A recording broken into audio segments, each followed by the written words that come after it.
একটা শহর যেখানে সোনা দিয়ে শুরু হয় দিন, সোনাতেই শেষ হয় রাত। সোনার গদিতে ঘুমোয় মানুষ, বেঁচে থাকেও কি সোনা খেয়েই। কাদা চ্যাটচ্যাটে মহাকাশের এত কাছের এই শহর কিন্তু একদম শূন্য, কিচ্ছু নেই। তবুও এই শহরের মাটি কামড়ে পড়ে থাকতে চায় মানুষ। লাইফস্টাইলে রয়েছে অদ্ভুত এক রহস্য। পাহাড়ের ভেতর সুড়ঙ্গ কেটে তৈরি রাস্তায় মুঠো মুঠো সোনা। কিন্তু কিভাবে এলো এত সোনা? কেন কেউ ছুঁয়েও দেখে না? সূর্যের ঘামের এত দাম? ভুলেও মোহতে জড়াবেন না, ঠিকানাটা মনে রাখুন।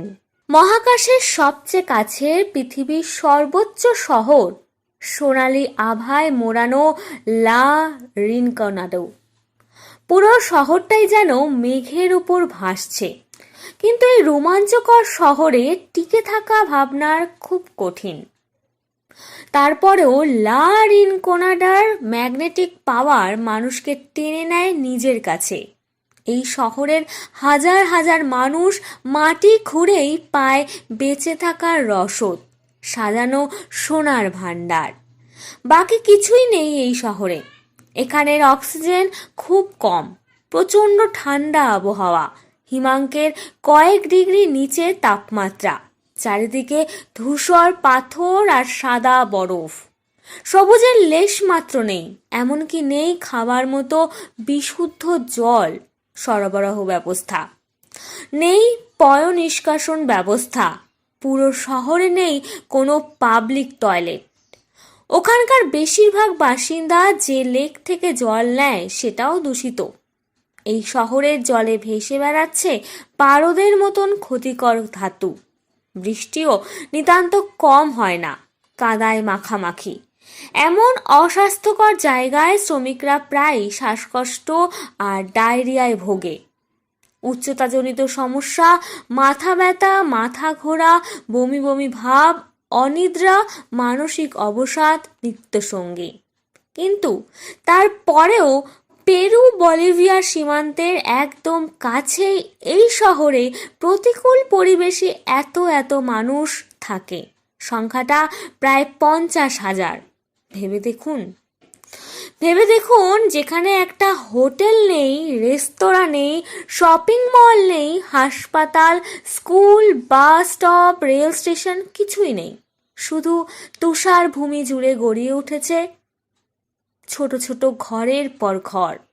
তারপরেও সূর্যের ঘাম স্বর্ণ টানে মানুষ লা রিনকোনাডায় ছুটে যায়।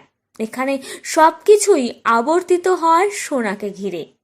ভূতত্ত্ববিদদের মতে এখানে এখনো কয়েকশো কোটি ডলারের বেশি মূল্যের সোনা রয়েছে, কিন্তু সেই সোনাকে হাতের মুঠোয় পাওয়া সহজ কথা নয়।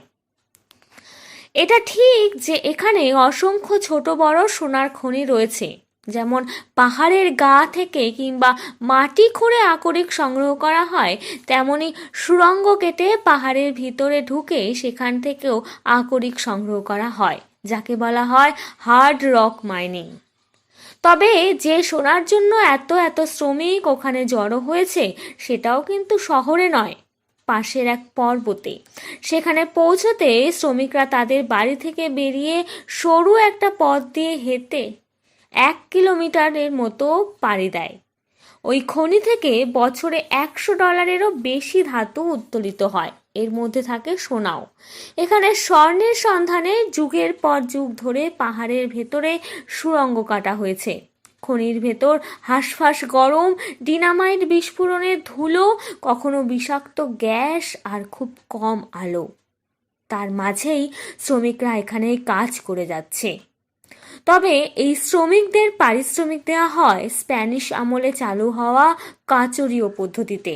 এই পদ্ধতির আওতায় শ্রমিকরা 30 দিন বিনা বেতনে খনিতে কাজ করে।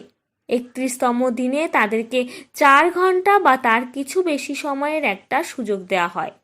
মানে ওই দিন শ্রমিকরা খনি থেকে যে যা উত্তোলন করবে তা সবই তাদের। যত খুশি তত আকরিক খনি সেদিন তাদের নিয়ে যাওয়ার সুযোগ থাকে। তবে যত খুশি তত বলা হলেও সুযোগটা তারা পান মাত্র একবার, এবং বস্তা বহনের জন্য কোনো যানবাহন ব্যবহার করতে পারেন না। অর্থাৎ শারীরিক শ্রমে যতটুকু নেওয়া যায় ততটুকুই। তাও এই লটারি পদ্ধতিতে ভরসা রাখে ওখানকার মানুষ। পেরু সরকার এই সিস্টেমটা পরিবর্তন করতে চেয়েছিল, কিন্তু শ্রমিকরাই তাতে বাধা দিয়েছে। কারণ এই পদ্ধতিতে যে সোনা চোরাচালানেরও একটা সুযোগ থাকে। এ তো গেল পুরুষদের কথা। লা রিনকোনাডায় বেশ কিছু মহিলা ঘুরে ঘুরে সোনা খুঁজে বেড়ায়। তাদের বলা হয় পাল্লাকুয়েরাস। তবে এদের খনির ভেতরে ঢোকার অনুমতি নেই।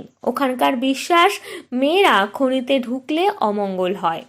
খনি থেকে উত্তোলিত পাথর থেকে সোনাসহ বিভিন্ন ধাতু আলাদা করে ফেলার পর সেগুলো খনির বাইরে ফেলে দেওয়া হয়। এরা সেই ফেলে দেওয়া পাথরের স্তূপ ঘেঁটে বেড়ায়, তাতে কোনো সোনা বা দামি ধাতু পাওয়া যায় কিনা সেই খোঁজে। ওখানে প্রায় 700 পাল্লাকুয়েরাস আছে, যারা খনিতে কাজ করতে যাওয়া শ্রমিকদের স্ত্রী। সমুদ্রপৃষ্ঠ থেকে প্রায় 5100 মিটার উঁচুতে অবস্থিত লা রিনকোনাডা এমনই এক অদ্ভুত শহর।